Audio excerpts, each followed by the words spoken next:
begitu menuju misan berteriak lagi Rasulullah dan berdoa kepada Allah, ya Allah, ringankan beban dosanya umatku. Luar biasa.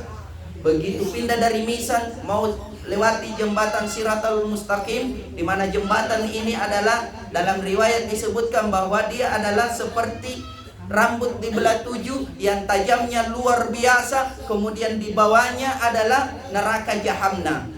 Apa yang akan menyelamatkan kita? Ternyata itulah selawat yang senantiasa kita sampaikan kepada baginda Rasulullah sallallahu alaihi wasallam.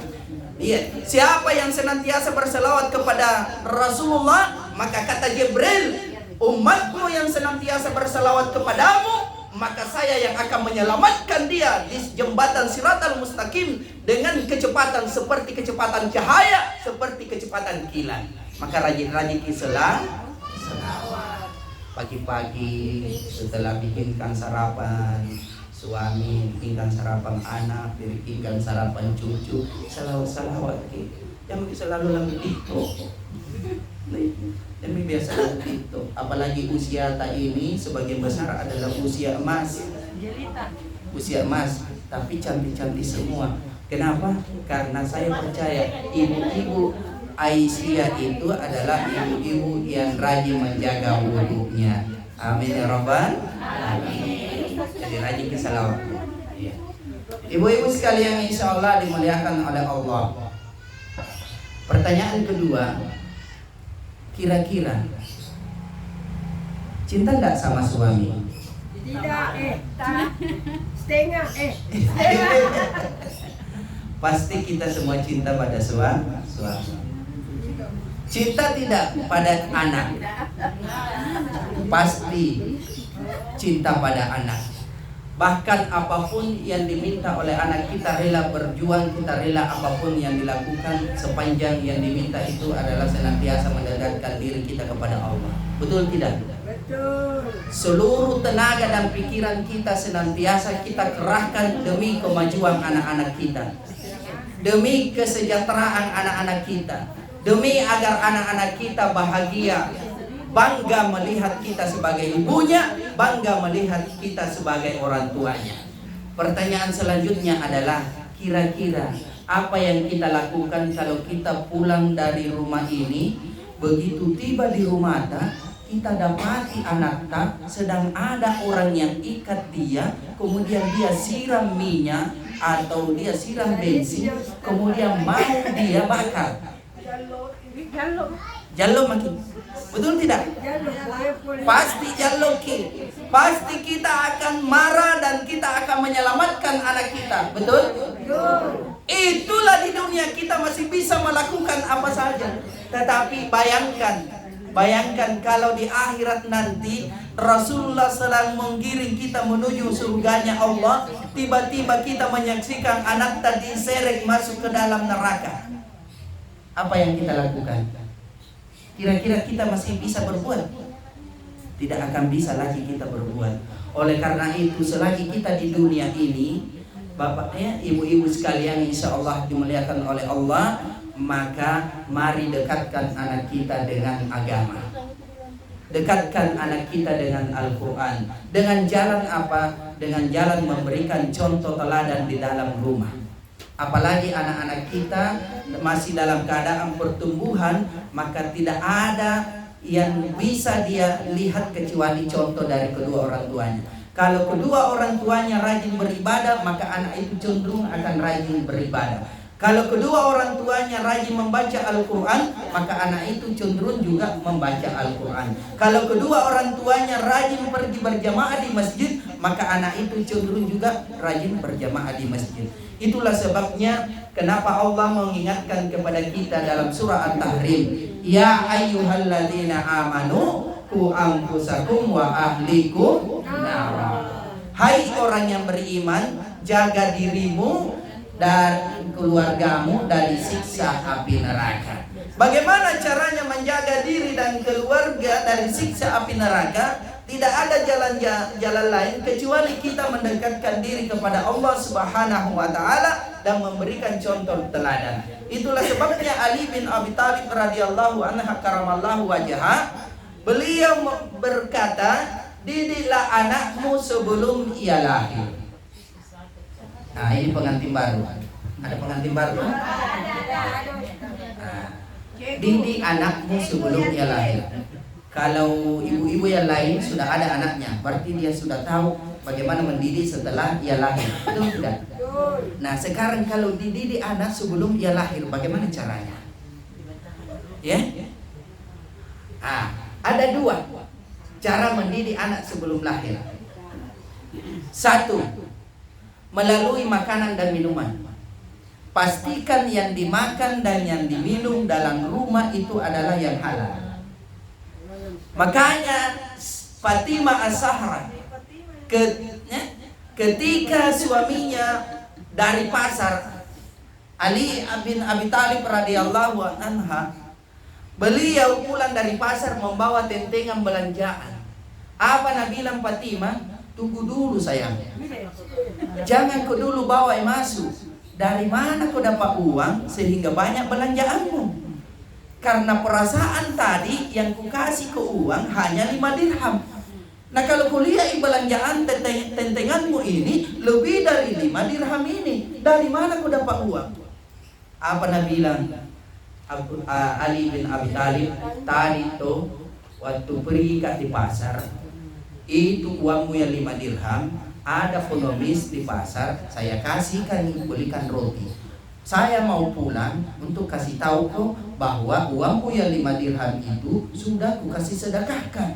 Tapi dalam perjalanan menuju sini, saya ketemu seorang kakek-kakek yang sedang kehausan, membawa untanya yang besar, mau jual di pasar, tapi tidak mampu melanjutkan perjalanannya ke pasar karena dia orang tua ngos-ngosan. Akhirnya minta tolong sama saya, Ali jualkan ini untaku, jual ki 200 dirham saja kasih kak, tapi laku 350 dirham, ku kasih dia ini kakek, nah bilang 200 dirham mau kasih kak, ambil mi 150 dirham. Luar biasa, berarti 150 dirham itu adalah halal. Kenapa? Karena itu adalah buah dari sedekah yang dia sedekahkan 5 dirham kepada pengemis. Iya, itu jadi kita serempet masuk di sedekah. Jadi kalau mau barakat juga bernedaleta, mau barakat rezeki kita menjadi rezeki yang halal, yang diridhoi oleh Allah, maka selingi juga dengan sedekah. Iya. Kemudian yang kedua, selain dipastikan makanan dan minuman yang itu halal, bukan minuman dan makanan yang haram yang dimakan seorang pasangan suami istri. Kenapa penting? Karena dalam ilmu kesehatan, semua yang dimakan, semua yang diminum itu akan menjadi darah. Ya. Kemudian itu juga mengalirkan semua nutrisi ke dalam tubuh. Dan nutrisi ini itulah yang berubah menjadi sel sperma bagi laki-laki dan berubah menjadi sel telur bagi perempuan. Kalau dia halal, terdidik ceritanya, ya, sudah mengenal Allah, maka pasti ketika dia menjadi anak tidak susah diatur, tidak susah diarahkan untuk beribadah kepada Allah Subhanahu wa Ta'ala. Itu yang pertama, pastikan makanan dan minuman kita itu yang dihalalkan oleh Allah. Yang kedua adalah dengan memastikan diri kita lebih dahulu taat beribadah kepada Allah, dan istri juga lebih dahulu taat beribadah kepada Allah. Kenapa Ibu? Karena batang tubuh kita ini itu 80% dari berat badan kita adalah air. Dan air ini menyimpan data. Dan seluruh dalam tubuh ini memiliki namanya sel-sel. Dan di balik sel-sel itu ada namanya sel DNA.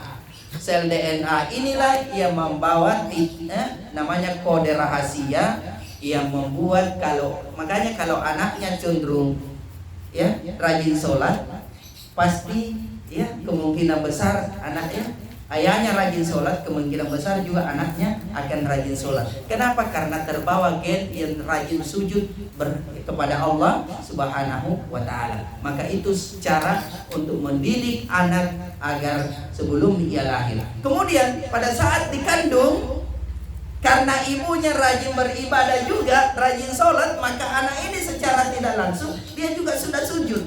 Apalagi kalau anak ini selalu diperdengarkan dengan bacaan Al-Quran, ibunya rajin baca Al-Quran, bapaknya rajin baca Al-Quran, atau senang diperdengarkan bacaan Quran di dalam kandungan, maka insya Allah anak ini akan lebih dekat dengan Allah.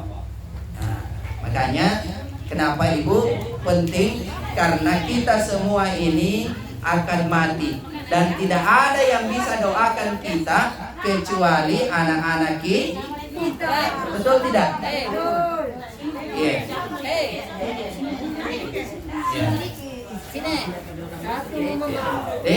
Jadi dekatkan anak kita dengan ibadah kepada Allah, kemudian buatlah diri kita untuk senantiasa menjadi contoh teladan bagi anak-anak kita. Apalagi sekarang ini Bu, masih kecil nih, masing-masing kita lihat pergaulan yang luar biasa, betul tidak?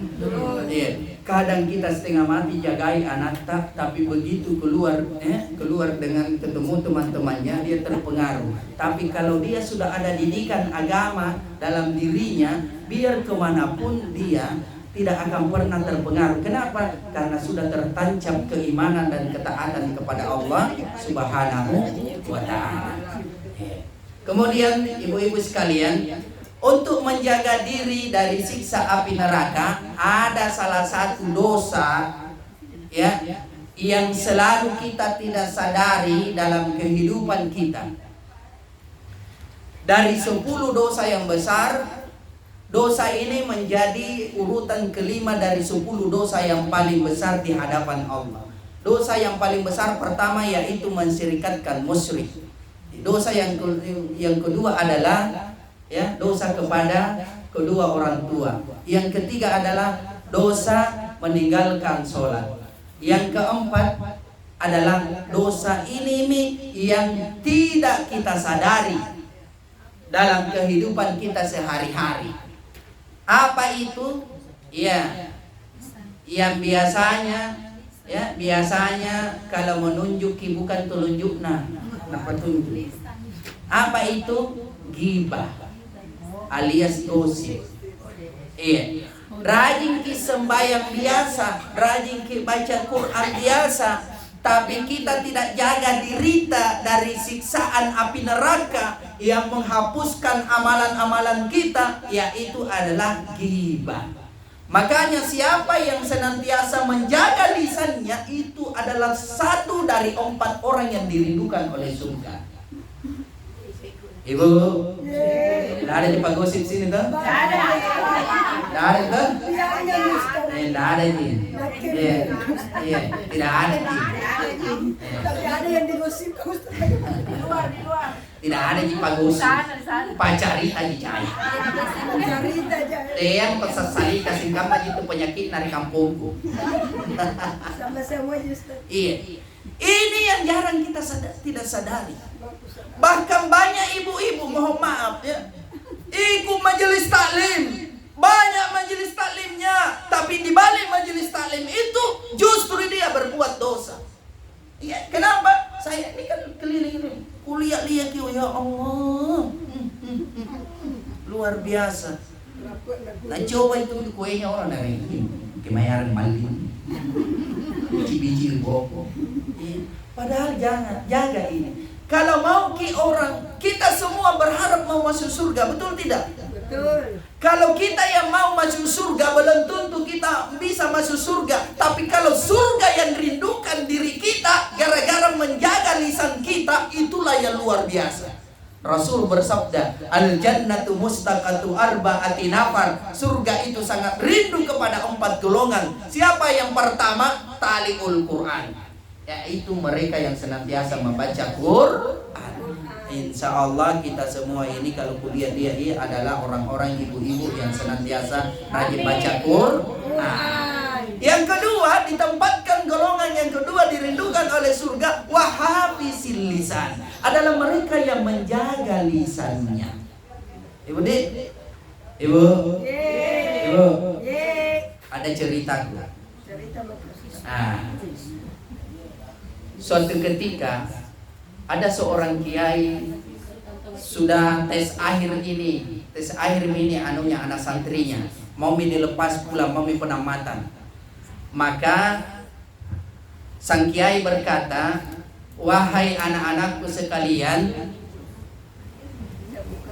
kalian telah lulus dari semua hasil tes yang pernah Anda lalui.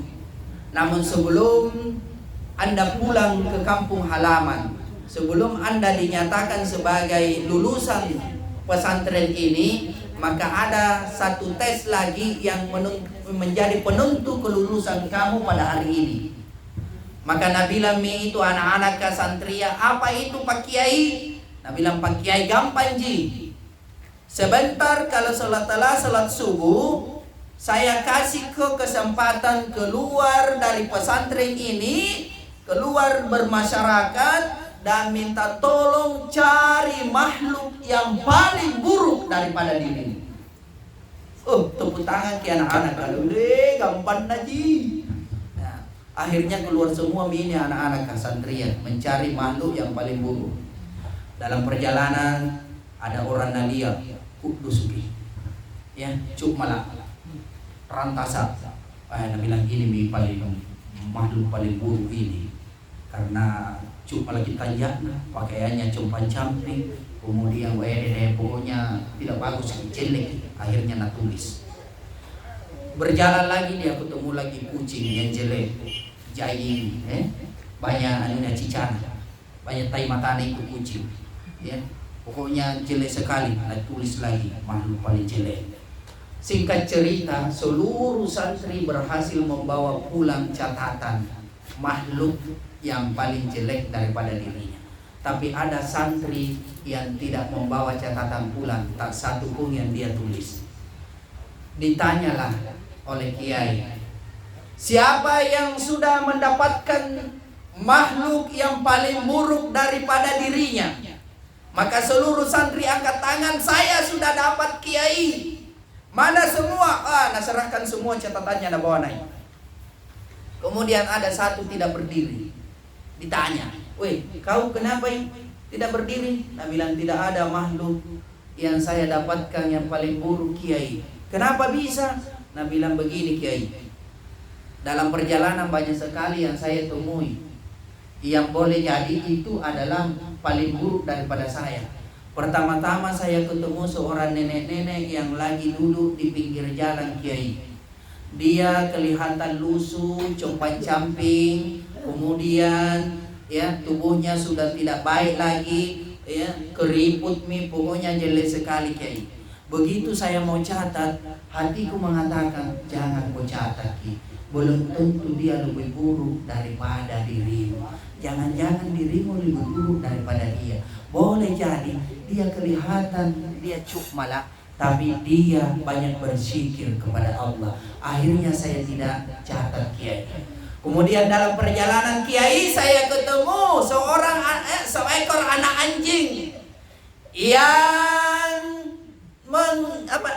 dia tarik kakinya di belakang, tidak bisa berjalan. Kemudian bulunya penuh dengan kotoran. Maka ketika saya mau catat kiai, hatiku juga berkata jangan engkau catat, karena boleh jadi anjing itu lebih mulia di sisi Allah daripada dirimu. Akhirnya semua makhluk yang saya dapati, orang yang saya dapati wahai kiai, tidak ada yang jadi saya catat, karena saya melihat ke dalam diriku, ternyata sayalah yang paling buruk dari seluruh makhluk yang ada. Maka apa yang terjadi? Dari semua santri yang dites pada hari itu, hanya satu orang yang lulus, yaitu yang tidak membawa catatan makhluk yang paling buruk. Oleh karena itu, dengan menjaga lisan, dalam artian kita jaga lisan, itu pertanda bahwa iman kita, hati kita senantiasa mengingatkan kita kepada Allah. Iya, karena boleh jadi orang yang kita cerita keburukannya, orang yang kita cerita kejelekannya, boleh jadi dia lebih baik daripada diri kita. Betul tidak? Betul, Ustaz. Itu di dalam Al-Quran disebutkan, janganlah engkau memperolok-olok dari satu kaum dengan kaum yang lain, karena boleh jadi kaum yang engkau perolok-olok itu jauh lebih baik daripada orang yang memperolok-olok. Iya. Jadi jangan disuka mencela, Karena suka ki macalla, boleh jadi calaan itu kembali kepada diri kita. Itulah sebabnya Ibu, Al-Quran menjelaskan kita, Iqra kitabak kafa bi nafsika yauma alaika hasiba. Iqra kitabak, bacalah kitabmu sendiri, hisab dirimu sendiri sebelum datang hari di mana semua manusia dihisab, yang tidak bisa menyembunyikan segala keburukan dan kejelekannya. Iya, jadi ada kitab itu semua. Dibaca memang di kitab nih. Itu dalam, kalau kita buka Al-Quran surah Al-Baqarah, Alif Lam Mim Dzalikal kitabu la raiba fihi hudal lil muttaqin. Alif Lam Mim. Apa artinya Alif Lam Mim? Hanya Allah yang tahu. Itu terjemahan biasa, terjemahan Kementerian Agama. Iya. Tapi sesungguhnya Alif Lam Mim ditunjuk di situ. Itulah kitab. Jadi Alif Lam Mim, siapa yang tahu ini maka dia tahu dirinya, dia mampu baca dirinya. Karena disebutkan dalam tafsir, sebagian orang mentafsirkan, dalam hal ini Ibnu Katsir mentafsirkan bahwa Alif Lam Mim. Guru saya berkata, Alif itu adalah Allah, Nurullah. Lam itu adalah Nur Muhammad. Mim itu adalah Adam atau Nur Insani. Ketiga-tiganya inilah sejatinya diri kita. Nurullah, Nur Muhammad, Nur Insani. Siapa yang kenal Nurullah, siapa yang tahu Nurullah, siapa yang tahu Nur Muhammad, kemudian dia tahu Nur Insani, jiwanya, dirinya, maka pasti kenal Allah. Dan itulah kitab yang menunjukkan kamu kepada ketakwaan. Zalikal kitabu la raiba fihi hudal lil muttaqin. Tidak ada keraguan baginya. Ibu, saya yakin dan percaya, kalau kita mau berbohong pada suami, pasti ada di dalam bilang bohong. Betul tidak? Betul, Ustaz. Itu kitab tak. Jadi yang kita harus baca itu, ini kitab tak di dalam.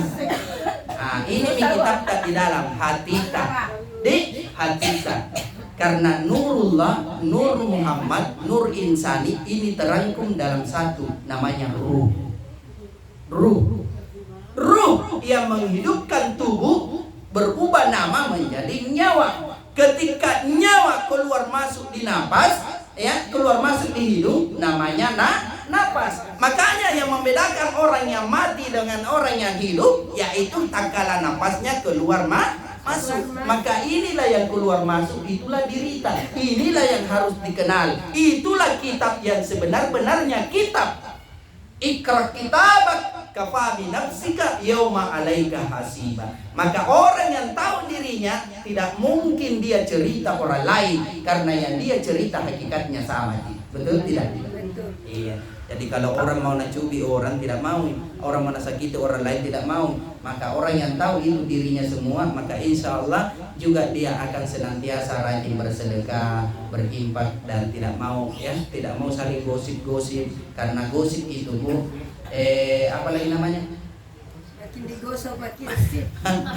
Makin digosok makin sip. Nah kalau makin digosok, hati-hati Ki. Biasanya sesuatu yang digosok terus bikin panas, betul tidak? Betul. Nah kalau panas bisa terbakar. Makanya gosip itu banyak membuat orang bertengkar, betul tidak? Kalau lain di sini nak terima, lain nak sampaikan di situ. Di sini 30 cm, sampai di sana 1 meter. Itu yang terima 1 meter sudah dibilangi. Yang kau bilang-bilang nanti kau itu kasih tahu. Iya, pokoknya yang ku bilang-bilang kau ini ku kasih tahu. Dia bilang, oke, sip. Begitu habis nak terima, nak kasih tahu itu tanggana di sana. Yang ku bilang-bilang bilang ya kau ini ku kasih tahu. Akhirnya panjangnya 7 kilo. Sampai di ujung lain nih. Makanya rajin Ki jaga lisan, karena dengan menjaga lisan bagian menjaga diri dan keluarga dari siksa api neraka. Yang terakhir, Allah ingatkan kita dalam Al-Quran surah An-Nisa ayat 9. Wal yakhshal ladzina law taraku min khalfihim dzurriyyatan dha'afan khafu 'alaihim falyattaqullaha wa yaqulu qawlan sadida. hendaklah kalian khawatir, takut jangan sampai tinggalkan anak-anakmu dalam keadaan lemah. Lemah yang dimaksud di sini yaitu lemah dari segi agama, jauh dari agama. Ibu, jangan santai-santai saja lihat anak jauh dari agama. Tidak ada yang tolong nanti di alam kubur kalau tidak ada doanya anak-anak. Betul tidak? Rajin doa. Ustadz, bagaimana kalau anakku seringkali dikasih tahu sembahyang tidak mau sembahyang, disuruh mengaji tidak mau mengaji? Doakan ibu. Kita itu semua ibu doa tidak ada hijab di hadapan Allah. Tidak ada yang bisa halangi doa. Makanya kalau doa yang baik-baik saja itu luar biasa. Jangankan doa yang baik-baik, doa yang tidak baik saja itu diterima oleh Allah. Makanya jangan sembarang bicara. Kebanyak biasa ibu-ibu kalau marah sama anaknya banyak lain panggilkan nih. Saya paling balik sekali itu kalau ada ibu bilang, oh anak Sundala. Betul tidak? Yang begitu. Itu kata-kata ini di Makassar yang paling kasar dan norak. Betul tidak? Dan itu konotasinya negatif sekali. Betul. Jadi jangan sampaikan kepada anak-anak dengan kata-kata yang kasar. Biar marah marahi dengan kata-kata yang baik. Misalnya marah sumpahin, kudoakan lalu kok bisa kok jadi presiden. Maka insya Allah boleh jadi lewat malaikat. Nah aminkan betul tidak? Ibu itu imam, salah satu imam Masjidil Haram, As-Sudais. Itu marah mamanya, sedang marah mamanya, kesal mamanya, tapi dia sampaikan, woi anak, saya sumpahin kamu, semoga kamu jadi imam Masjidil Haram. Ternyata betul, As-Sudais jadi imam Masjidil Haram. Yang kalau dia diputar itu luar biasa sekali. Nah biar satu juz mungkin baca kalau dia imam tidak dirasa capek kabudi. Jadi jaga itu kata-kata, karena kata-kata adalah doa. Kata-kata adalah doa. Jadi jangan upayakan bicara yang baik-baik saja. Jaga keluarga, jaga diri dari sisa api neraka. Jangan tinggalkan anak-anak, jangan sampai mati nanti anak-anak lemah agama. Kemudian kedua, lemah pendidikan. Lemah pendidikan. Suruh sekolah anak. Memang mahal sekarang pendidikan. Karena apa? Sekarang pendidikan yang bagus itu kuliah rata-rata yang swasta sekarang. Betul tidak? Bagaimana kalau tidak masuk di swasta, Ustaz? Tidak apa-apa di negeri. Yang penting kita didik. Dekatkan anak kita, kasih masuk di TKTPA, kasih masuk di rumah tahfiz. Dekatkan dengan Al-Quran. Insya Allah siapa yang dekat dengan Al-Quran akan dimuliakan oleh Allah. Bukan kita yang urus. Lihat sekarang anak-anak penghafal Quran tuh. Betul tidak? Banyaknya uang apa itu kalau bulan Ramadan? Setiap hari Jumat tidak pasti dikontrak sama imam, sama masjid-masjid menjadi imam. Betul tidak? Jadi kalau semua masjid kontrak anak dalam satu hari, dalam satu minggu saja ada masjid yang kontrak yang gajinya minimal 500.000 satu kali imam, kan 4 masjid 4 Jumat itu sudah 2 juta memang penghasilannya. Belum lagi yang lain-lain. Betul tidak? Tidak susah diatur itu, Bu. Makanya dekatkan dengan agama, dekatkan dengan Al-Quran. Jadi karena ini sudah suasana makin panas. Walaupun tadi mengatakan tidak panas, tapi lebih banyak yang kipas. Tadi kurangi karena belum ada hawa keluar. Jadi Ibu, sekali lagi sebagai kesimpulan, jaga diri dan keluarga dari siksa api neraka dengan jalan mendekatkan diri kepada Allah. Jaga sholat Ibu. Kita gampang sekali masuk surga Yang penting jaga sholat. Jaga sholat. Ada ibadah yang akan terbuka 8 pintu surga untuk ibu-ibu. Yang penting jaga sholat. Biar tidak rajin mengaji. Tadi itu aku bilang rajin mengaji sebagai contoh teladan bagi anak-anak. Iya, biar tidak rajin ke mengaji, yang penting ini ibadah ini kita jaga. Apa itu taat pada suami? Karena ini bagian dari keluarga. Iya, taat pada suami. Siapa yang taat pada suaminya, maka 8 pintu surga terbuka untuknya. Iya. Dan siapa yang meninggal diridhoi oleh suaminya, pokoknya tidak ada hambatan dia masuk surga. Jadi, ya luar biasa. Jadi, Ibu, bagaimana caranya supaya kita mendapat, kita tahu bahwa kita diridhoi oleh suami? Siapa yang meninggal dalam keadaan diridhoi oleh suaminya, maka 8 surga terbuka untuknya. 1, kalau mau kita diridhoi, meninggal duluan kita dari suami. Jangan Ustaz, meninggal duluan suami. Karena rata-rata yang meninggal duluan istrinya, ketika saya pergi Tasya, saya tanya, Pak, ridho jadi sama istri, saya sudah bilang ridho. Saya bilang alhamdulillah, ini istri pasti masuk surga karena suaminya sudah ridho. Iya. Makanya Ibu, ya, taat pada suami. Ibu, ada satu ibadah yang ibadah ini kalau dikerjakan dan kita lebih duluan kerjakan ini, lebih duluan ya kasih kepada suami, maka insya Allah ibadahnya itu jauh lebih berat timbangannya daripada umroh. Iya, umroh itu mahal Bu Haji? Iya, mahal. 32 juta paling murah sekarang nih. Ada yang 28 juta tapi berapa hari? 7 hari nih. Rata-rata yang 9 hari sampai 12 hari itu 30 jutaan lebih. Mahal kan? Tapi ada Bu, umroh ya gratis. Iya, apa itu istri yang kopi duluan kepada suami? Apalagi pengantin baru.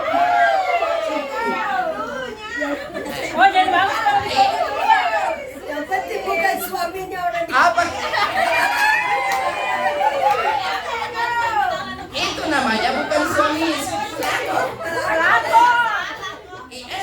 Jangan sampai ada plesetkan ini, ada bilang Ustadz Anci yang bilang.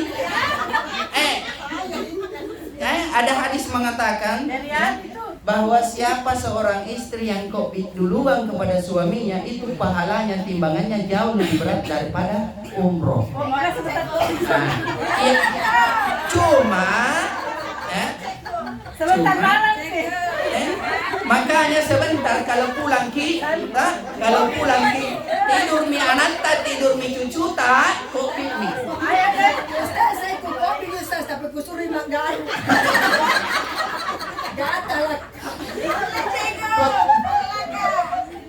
Kena persis juga saya kalau kopi istriku, kalau balik kanan di sana bilang kenapa ayo minum, bilang bukan gatal. Itu pengantar tidurku Bunda. Iya, itu pengantar tidurku saya. Sudah Pak digaru sama istri baru saya. Baru digaru lagi Ustaz. Tapi digaru dulu belakangku. Sudah itu aku bilang balik kanan maka tidak gatal nih, yang di depan yang gatal. Jadi kopi. Apalagi pengantin baru.